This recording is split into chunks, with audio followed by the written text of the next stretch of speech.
I'm now going to teach you about how recovery actually equals hypertrophy.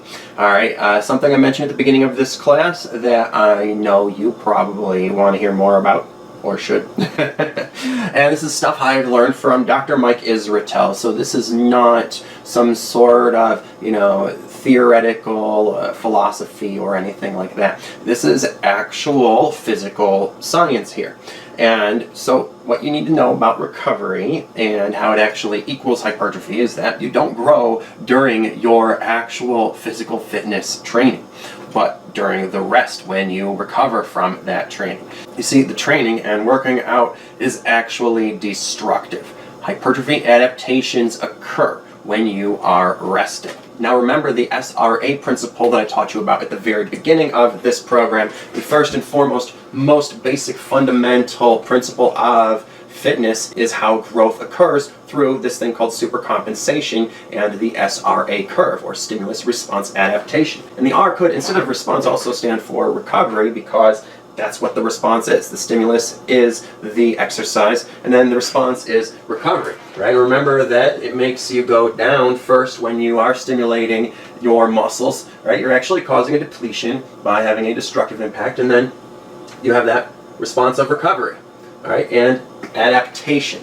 Okay, so the response of recovery leads to the adaptation. It's what causes the hypertrophy adaptation. Without recovery, there is no adaptations. Okay, so whatever adaptations you're trying to make, whether they're hypertrophy, strength, endurance, sport, whatever, it is the rest that is causing them. Remember that. So you need to be scheduling the right rest periods into your programming. Just as how you schedule and program your training, you should also be building in rest periods to your schedule. Okay? I mean, scheduling rest and recovery is actually more important for your growth than scheduling in those workouts. Okay? So if you're scheduling in training, you also need to schedule in rest. All right? And you are going to need 8 to 10 hours of sleep per night when training hard, and sometimes you may need even a 1 to 2 hour midday nap on top of that as well. And the harder you train, the more sleep you are going to need. That is the first and foremost aspect of rest. You need to make sure that you are scheduling in enough hours in your day to be sleeping so that you can recover. All right, and you'll also need to get some more rest on the weekends. Okay, and you will additionally need to take frequent deload weeks in order to manage fatigue. In vacations and holidays and stuff. Just as how you schedule in workout sessions, you also need to schedule in rest and recovery time. And just as how you program progressive overload, you need to program deloads and active rest phases where you are entirely dedicated to recovery for a week or sometimes more. Because if you are not giving yourself these rest periods, you are not going to be managing fatigue, and thus you are not going to grow, or your growth is going to be a struggle. You're going to turn into one of these hard gainers. All right, a lot of these hard gainers are so because they are working really hard in the gym but aren't getting enough R&R on top of that in order to make those hypertrophy adaptations. Okay, so if you are not allowing for these rest periods, you're not going to be managing fatigue, and you won't grow, and you won't have as much strength as you need to train hard enough to achieve your full potential. And since you aren't recovering from training properly, that is going to lead directly to injury if it goes on for long enough and you are continually doing progressive overload without adequate recovery.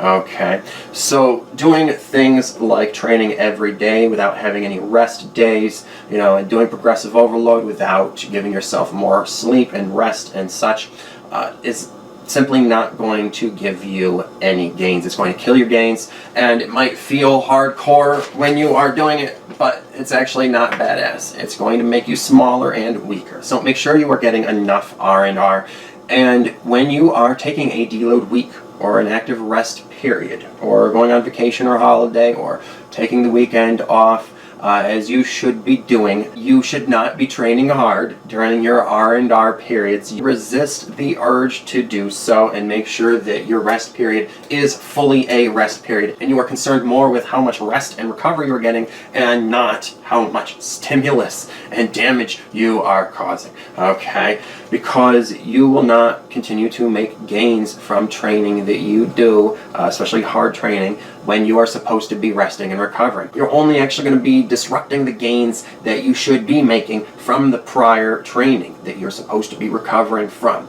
Okay, so when you are doing a deload or a rest period, you must only do your maintenance volume, if any at all, and no more. And do not let yourself slip into doing a full workout because it feels good and is giving you an endorphin rush and such, as many gym bros and bodybuilders alike will, fall into the bad habit of. I've even heard of people, who say that, because they felt so strong on their deload week, they just went ahead and kept pushing harder and harder during one of their deload workouts and ended up, setting a PR. And hey, that's great that you set a PR, but you were supposed to be resting and recovering, and you're kind of lucky you didn't injure yourself, because this is not the time to be seeing how much weight you can press. Rather the opposite. This is the time to see how little work you can do for a short time. So don't fall into that bad habit just because doing less work does make you feel stronger. That's what a deload is for. It's for regaining your energies, recuperating your strength. All right, but you do need to take the full deload to do that. And when you've scheduled in rest time, you need to be resting. And this is because not only do you need that recovery in order to recover from all the damage you did when doing progressive overload during the last block, but you need to be at ground zero again when it comes to fatigue and inflammation and all of the destructive effects. So in order to do a full block of progressive overload and achieve your full potential and go further with it than you did in the last block, you need to be fully recovered between blocks and wipe that slate clean and get your energy levels back. Okay?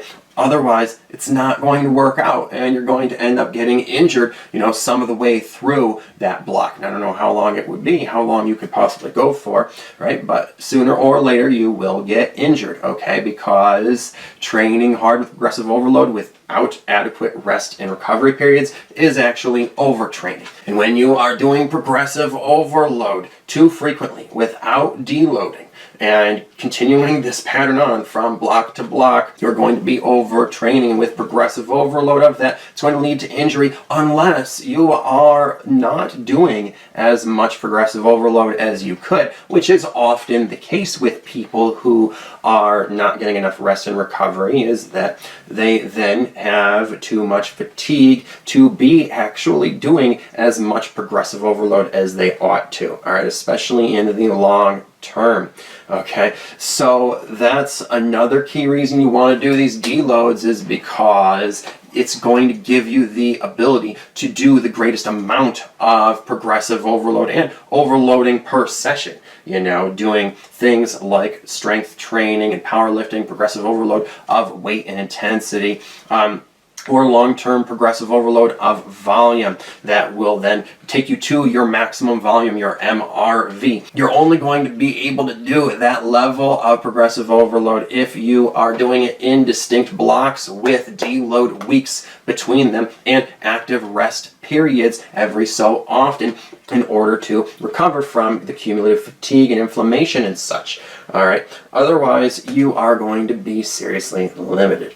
Now, the recovery rate is different for different types of training, so you need to make sure you know what your recovery rate is. It's different for strength training and hypertrophy training and endurance training and sports training and weight loss training and health training. So you just need to make sure you're customizing your program based on what you're training for, which is what programming is all about.